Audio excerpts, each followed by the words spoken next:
अच्छा राजू, तुम भी अपना खाना ले आओ। आज हम दोनों साथ साथ बैठकर खाना खाएंगे। मीनू ने राजू से कहा।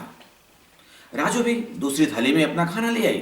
दोनों ने खाना खाया। राजू अपना सभी काम समाप्त करके अपने बिस्तर में जाकर लेट गई। मीनू भी 1 घंटे तक पढ़ी और उसके बाद अपने बिस्तर पर जाकर वो भी लेट गई। पलंग पर लेटे लेटे मीनू की नजर राजू पर पड़ी। सारे दिन की थकी हुई राजू गहरी नींद में सो चुकी थी, परंतु मीनू की आंखों में नींद कहाँ। उस समय उसके मस्तिष्क में, उसके दिमाग में अमित का उदास चेहरा घूम रहा था। अमित अपनी इस दशा से कितना निराश हो चुका था। तभी मीनू को ध्यान आया कि अमित ने केवल केवल सिर्फ उसी के कारण इतने वर्षों तक विवाह नहीं किया, जबकि उसे अच्छी से अच्छी लड़की मिल सकती थी। तभी दूसरा विचार मीनू को बेचैन कर गया कि यदि अमित अपाहिज हो गया, यदि वो विकलांग हो गया, तो क्या उसे उसके साथ विवाह करना चाहिए? क्या यह उचित होगा कि यदि वो विकलांग हो गया तो उसके साथ विवाह किया जाए? परंतु यह एक्सीडेंट, यह दुर्घटना विवाह के बाद भी तो हो सकती थी। यह दुर्घटना विवाह के बाद भी तो हो सकती थी। यह एक्सीडेंट विवाह के बाद भी तो हो सकता था। जब अमित ने उसकी इतने वर्षों तक प्रतीक्षा की थी, जब अमित ने उसका इतने दिनों तक इंतजार किया था, तो क्या वो उसके अरमानों को ठुकरा दे?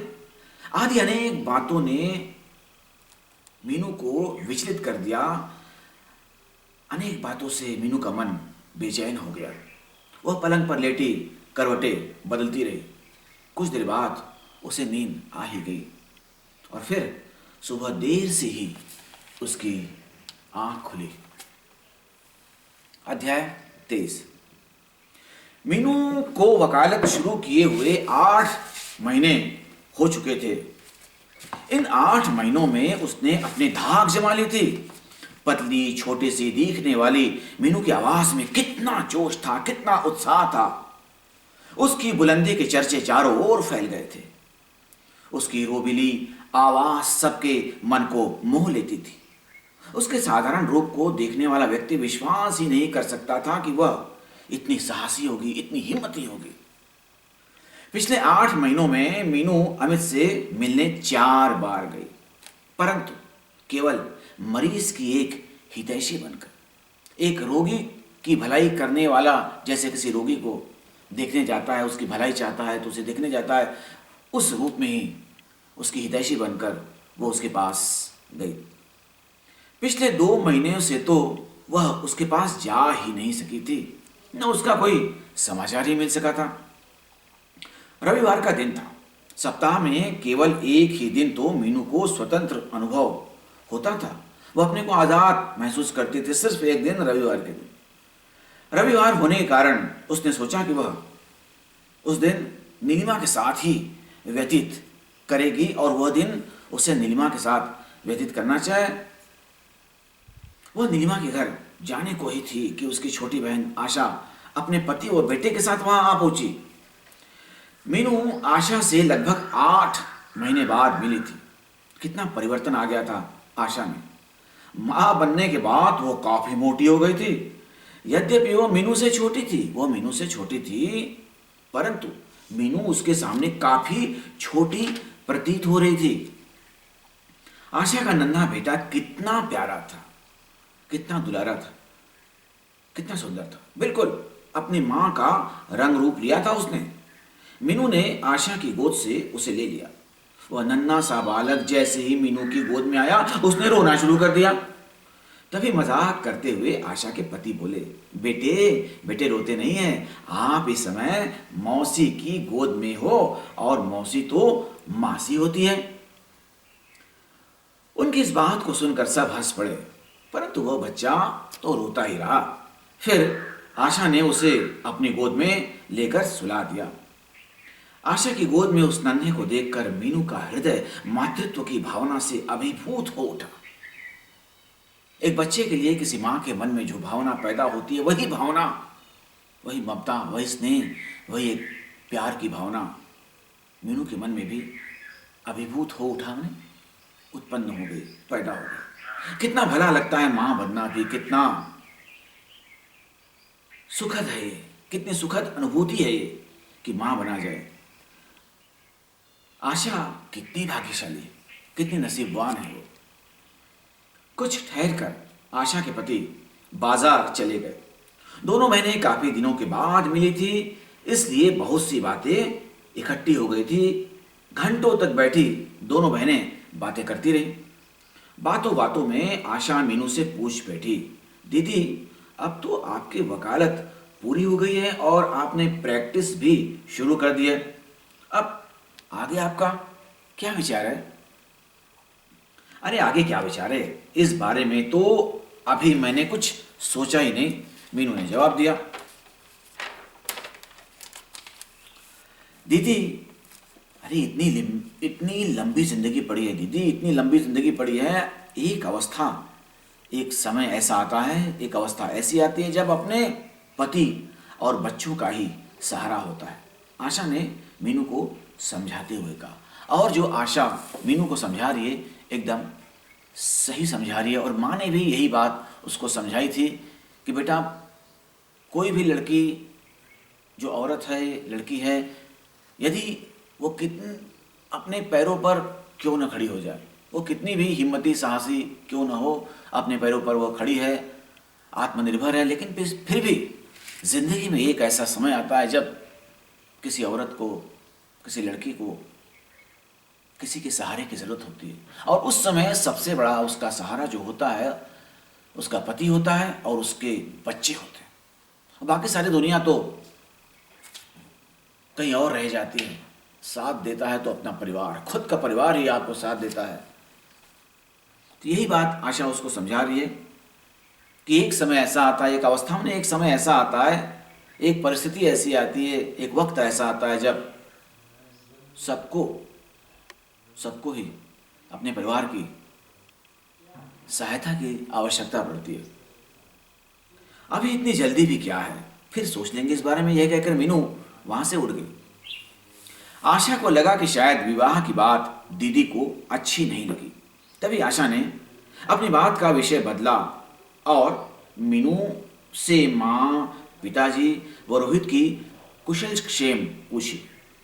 मीनू ने बताया पिताजी का स्वास्थ्य ठीक है, उनकी तबीयत ठीक है, माँ भी ठीक है, बस सारा दिन घर के कार्य में ही व्यस्त रहती हैं।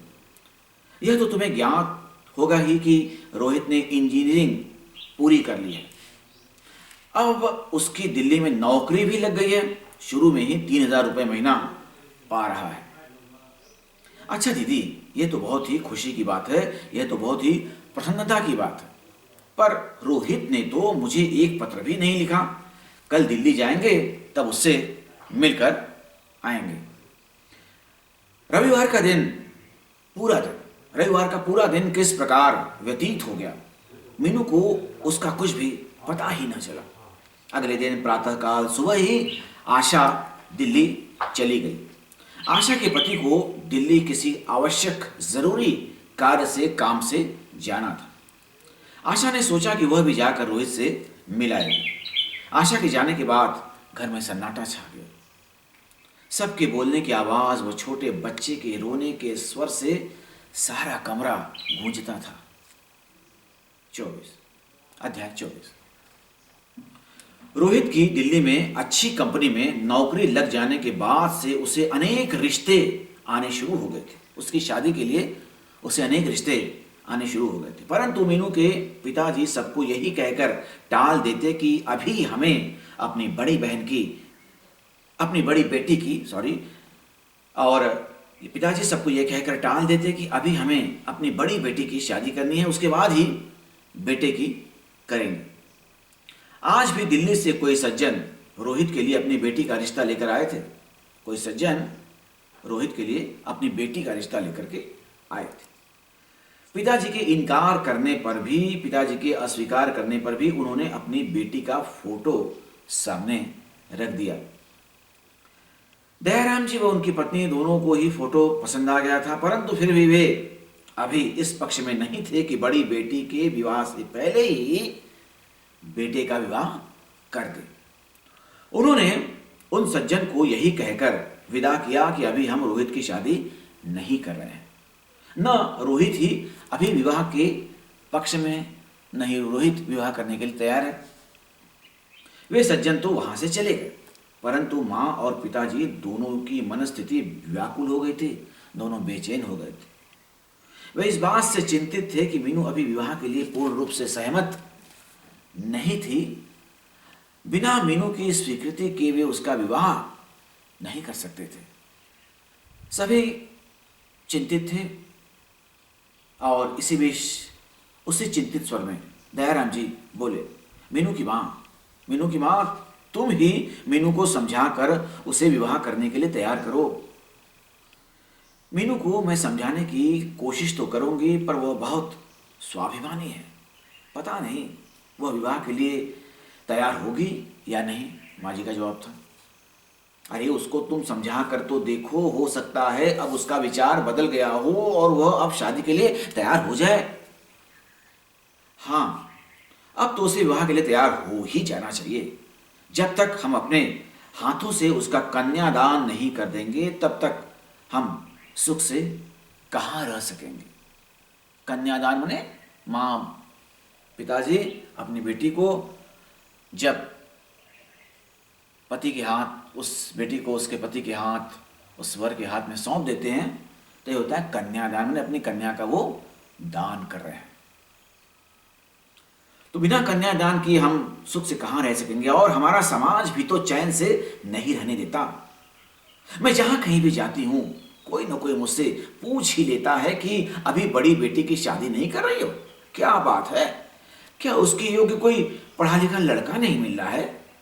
कोई कहती है कि आजकल लड़कियों को इतना नहीं पढ़ाना चाहिए, पढ़ने के बाद लड़कियों के दिमाग खराब हो जाते हैं, लड़कियों को लड़के पसंद नहीं आते, इत्यादि इत्यादि बातें सब माँ से कहती रहती हैं और माँ परेशान होती हैं, इसलिए उनको चिंता है।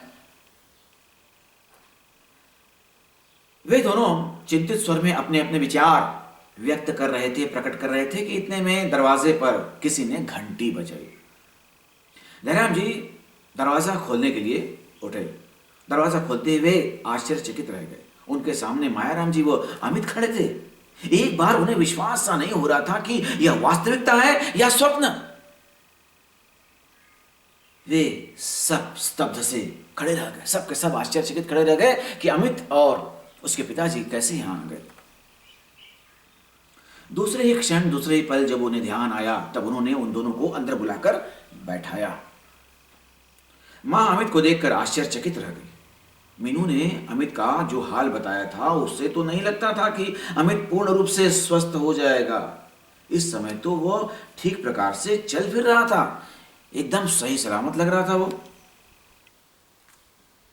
तभी मां ने अमित से पूछा, अमित बेटे, अब तुम्हारी तबीयत कैसी है? मीनू से तुम्हारे एक्सीडेंट के बारे में पता चला था, तुम्हारी दुर्घटना के बारे में मुझे मीनू से पता चला था। अब तुम्हारी तबीयत कैसी है? आदि बातें माँ अमित से पूछती हैं। अमित कहता, अब तो पूरी तरह से मैं ठीक हूं। अमित ने बड़ी ही इस आत्मीयता से इस बात का जवाब दिया। तभी मायाराम जी बोल पड़े, अमित की हालत तो बहुत नाजुक हो गई थी, उसकी हालत तो बहुत नाजुक हो गई थी। सब ईश्वर का ही आशीर्वाद है जो यह ठीक हो गया। चलिए, ईश्वर ने सब ठीक ही किया है, बहुत अच्छी बात है, कहकर मां अंदर रसोई घर में चाय आदि की तैयारी करने के लिए, चाय आदि बनाने के लिए अंदर चली गई। मायाराम जी को दयाराम जी से बातें करने में कुछ संकोच सा हो रहा था, फिर भी उन्होंने साहस एकत्र करके बात करनी शुरू की। भाई साहब, देखिए, लगभग 4 वर्ष पहले, लगभग 4 साल पहले जो कुछ भी हुआ था उसके लिए हम बहुत क्षमा प्रार्थी हैं, हम बहुत शर्मिंदा हैं, हम आपसे माफ़ी चाहते हैं। आशा है कि आप हमें क्षमा कर देंगे, हमें माफ़ कर देंगे। नहीं भाई साहब, इसमें क्षमा मांगने की क्या बात है, इसमें माफ़ी की क्या ज़रूरत है। दयाराम जी बात को संभालते हुए बोले, नहीं नहीं, हमसे जो कुछ भूल हुई थी उसके लिए हम बहुत समय तक पछताते रहे, हमें बहुत समय तक इसका पछतावा होता रहा कि हमसे बहुत बड़ा अपराध हो गया है। परंतु जैसी होनी होती है वैसा ही दिमाग भी हो जाता है। तो जब कुछ हमारे हाथ से गलत होना होता है तो हमारी बुद्धि भी भ्रष्ट हो जाती है, हमारा दिमाग सही ढंग से काम नहीं करता और हम गलत निर्णय ले लेते हैं। तो ऐसा संस्कृत में एक पंक्तियां हैं, विनाश काले विपरीत बुद्धि। जब कुछ मुसीबत आने वाली होती है, विनाश काले माने मुसीबत जब कुछ आने वाली होती है, आपके हाथ से कुछ गलत होने वाला होता है तो बुद्धि आपकी भ्रष्ट हो जाती है, खराब हो जाती है, तो कुछ आप गलत कर बैठते। भाई साहब छोड़िए इन बातों को। मायाराम जी साहस एकत्र करके बोले, देखिए उस दिन हमने मीनू के रिश्ते को ठुकराया था, आज आपसे मीनू का हाथ मांगने आए हैं। मीनू का रिश्ता हम पक्का करने के लिए यहाँ पर उपस्थित हैं और हम मीनू का हाथ मांगने के लिए आए। दयाराम जी तुरंत बोल पड़े, मीनू?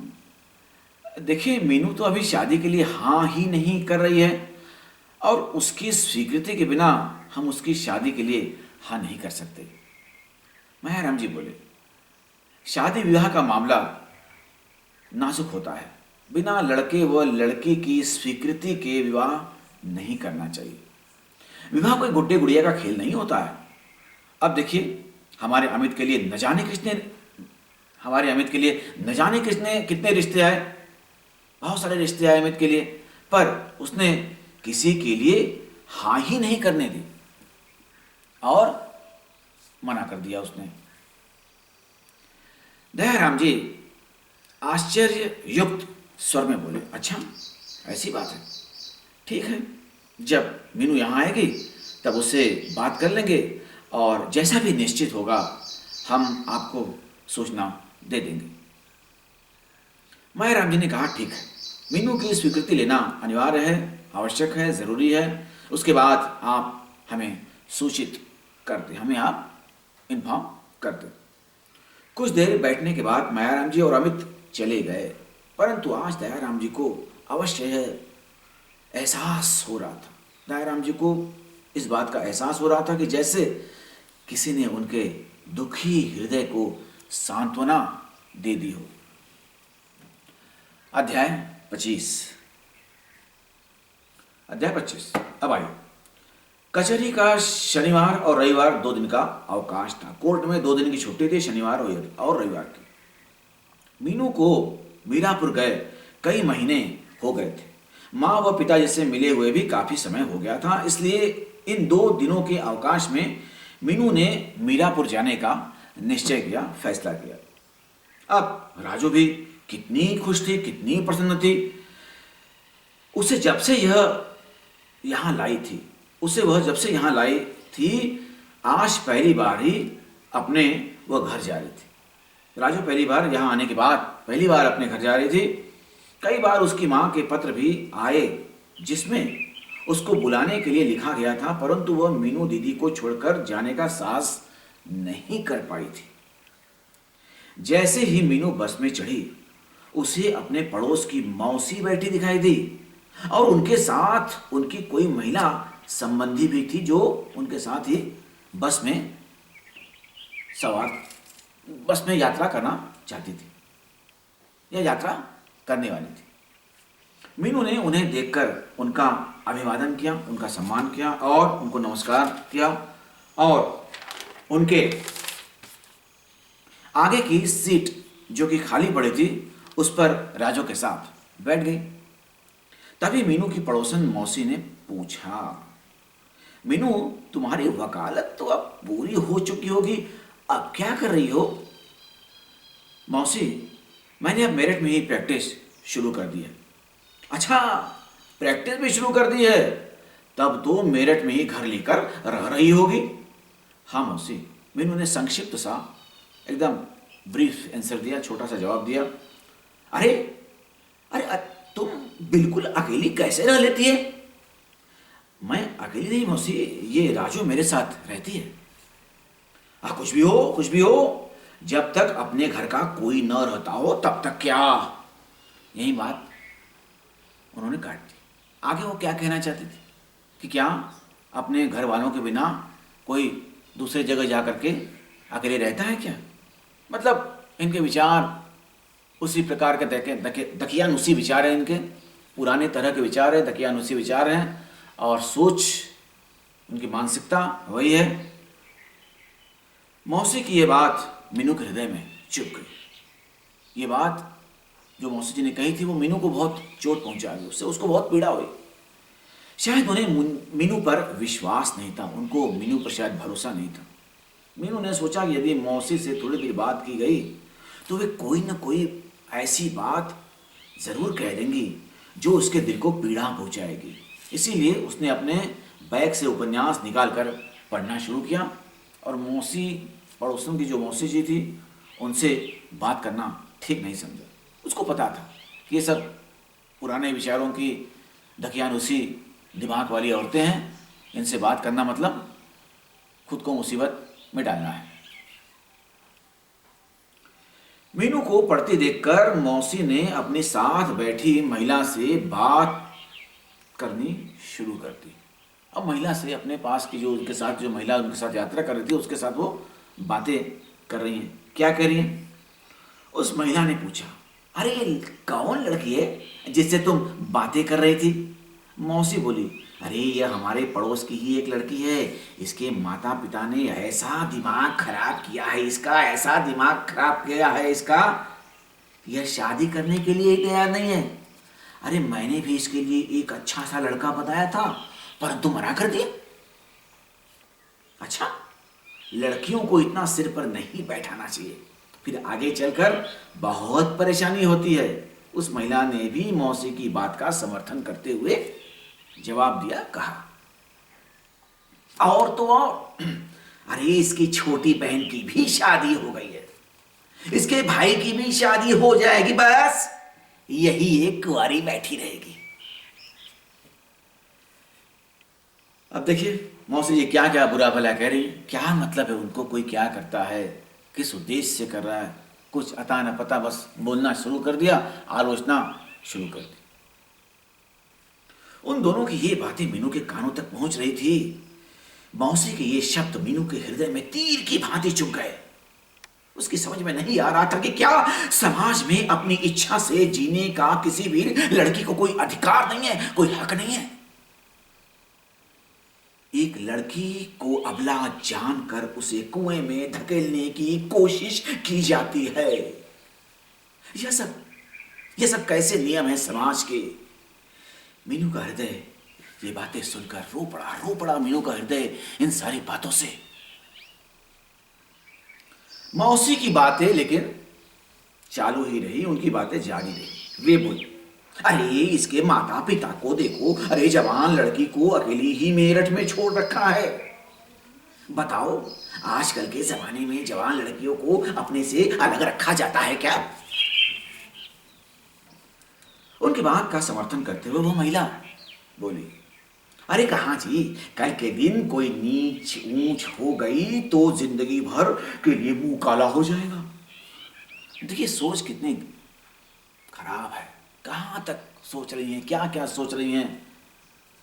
इस प्रकार हमारे समाज में इस प्रकार के लोग भी हैं जो न जाने किसी बेचारी लड़की कितनी भी वो चरित्रवान, कितनी भी अच्छी, कितनी भी सुशील, सभ्य क्यों न हो, लेकिन यदि वो अकेली रहती है तो उस पर लोग उंगलियां उठाते ही हैं। ये हमारा समाज इस सोच पर चलता है।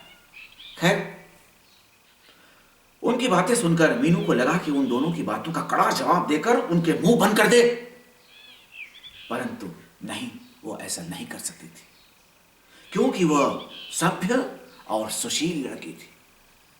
वो बस में बैठकर इस तरह की लड़ाई नहीं करना चाहती थी, इसलिए ये सब बातें उसने जहर की तरह से पी ली थी। उसने अपने आप पर संयत रखा, अपने आप को काबू में किया और खून का घूंट पी लिया, अपने गुस्से को बाहर नहीं आने दिया। मीनू ने अपने ऊपर बहुत सहम रखने की कोशिश की, परंतु उसका हृदय इन सब बातों से बेचैन हो रहा था। वह समझ नहीं पा रही थी, वह समझ नहीं पा रही थी हमारे समाज में स्त्री व पुरुष में इतना भेद क्यों, महिला व पुरुष में इतना भेद क्यों। यदि कोई लड़का अकेला रहता है, यदि कोई लड़का अकेला रहता है तो समाज उस पर उंगलियां नहीं उठाता, समाज उस पर उंगलियां नहीं उठाता, चाहे वह कितना ही अपराध क्यों न करता हो, वह कितनी ही गलत बातें क्यों न करता हो, परंतु उस पर कोई भी आवाज नहीं उठाता, उसे कोई कुछ नहीं कहता। एक लड़के को जितना भी गलत हो उसे कोई कुछ नहीं कहता, परंतु एक लड़की चाहे वह कितना ही संयमशील जीवन क्यों न व्यतीत करती हो, चाहे वो कितना ही संयमशील जीवन क्यों न व्यतीत करती हो, फिर भी समाज उस पर दोषारोपण करता ही रहता है, उस पर आरोप लगाता ही रहता है, उस पर ब्लेम करता ही रहता है। अभी वह इन विचारधाराओं में तल्लीन थी कि बस मीरापुर के स्टेशन पर जाकर रुक गई। जैसे ही उसने अपना सूटकेस उठाया, उसकी नजर मौसी पर पड़ी। उन्हें देख मीनू का हृदय घृणा से भर गया। उनकी ओर बिना देखी ही वह अपने घर की ओर चल दी। जैसे ही मीनू घर पहुंची, माँ उसे देखकर बहुत खुश हुई और बोली, मीनू, कल तुम्हारे पिताजी तुमसे मिलने के लिए मेरठ जाने की सोच रहे थे। अच्छा माँ, मेरी 2 दिन की छुट्टियां थी, मैंने सोचा आप लोगों से मिले काफी दिन हो गए, इसीलिए चलिए। अच्छा किया बेटी जो तुम आ गई हो, तुमसे कुछ आवश्यक बातें करनी है बेटी, पहले कुछ खा पी लो, उसके बाद बैठकर बातें करेंगे। सफर की थकान और मौसी जी की बातें सुनकर मीनू के सिर में दर्द होने लगा था। वह कुछ देर आराम करने के लिए पलंग पर लेट गई, परंतु उसे आराम कहाँ। उसके मस्तिष्क में मौसी व उनके साथ बैठी महिला के शब्द गूंजने लगे। उसे आभास हुआ कि कहीं वह उस गुंजन की प्रतिध्वनि में डूब न जाए। उसे इस बात का एहसास हुआ कि कहीं उस गुंजन की प्रतिध्वनि से उसके मस्तिष्क की नसें न फट जाएं, उसके दिमाग की नसें कहीं न फट जाएं। ये बात सोचते सोचते उसने अपने को संयमित किया और मां के पास चली गई। उसे देखकर मां बोली, बेटी मीनू, तुम्हारी प्रैक्टिस अब कैसी चली रे? मां, पिछले 2 महीने में तो मुझे 3,000 से 4,000 रुपए तक मिल गए हैं। वैसे अभी बहुत ज्यादा समय नहीं हुआ, 1-2 वर्ष में तो आशा है कि और अच्छी चलेगी, मेरा काम और अच्छा चलेगा। हाँ बेटी, परिश्रम का फल तो अवश्य ही मिलता है। अरे बेटा, तुमने इस योग्य बनने के लिए ही तो दिन रात एक कर दिया था। ईश्वर भी उन्हीं की सहायता करता है जो अपनी सहायता स्वयं करते हैं। तुमने कठिन परिश्रम किया, ईश्वर ने बेटा तुमको उसका फल दिया है। हाँ मां, इसमें आपका भी बड़ा सहयोग रहा है, आपका भी बहुत बड़ा योगदान रहा है, आपका आशीर्वाद रहा है। यदि आपका सहयोग ना मिलता तो शायद मैं इस योग्य कभी बन भी नहीं पाती, कभी नहीं मैं इस योग्य बन पाती, यदि आपका आशीर्वाद व सहयोग मुझे ना मिलता। मीनू, अब तो तुम अपने पांव पर खड़ी हो गई हो, वकालत में काफी पैसा भी कमा रही हो, परंतु बेटी, एक लड़की की जिंदगी सिर्फ यहीं तक सीमित नहीं है। बेटा, तुम्हारे अंदर चाहे कितनी ही योग्यता क्यों न हो, फिर भी तुम एक लड़की हो। मां, लड़की होना कोई गुनाह तो नहीं है ना? नहीं बेटी, पर जब तक लड़की का विवाह नहीं हो जाता तब तक समाज चैन से हमें जीने नहीं देता। बेटा, हमें समाज चैन नहीं लेने देता। सबके हृदय में गलत भावनाएं शीघ्र ही प्रवेश कर जाती हैं। एक कुंवारी युवा लड़की को देखकर सभी अंगुलियां उठाते हैं। तो मां, आपकी इच्छा है कि मैं विवाह कर लूं? हाँ बेटी, परसों मेरठ से मायाराम जी वो अमित आए थे। अरे कैसे आए थे मां? अरे बेटा, तुम्हारा हाथ मांगने। अच्छा, हाँ मीनू, मायाराम जी अपनी पिछली गलती पर बहुत शर्मिंदा थे। कुछ सोचते हुए मीनू सिर्फ हूँ, बस ऐसा ही वो कह सकी। उससे ज़्यादा उसके मुंह से हूँ के सिवा और कुछ ना निकल सका। अमित ने सिर्फ इसी भूल का प्रायश्चित करने के लिए आज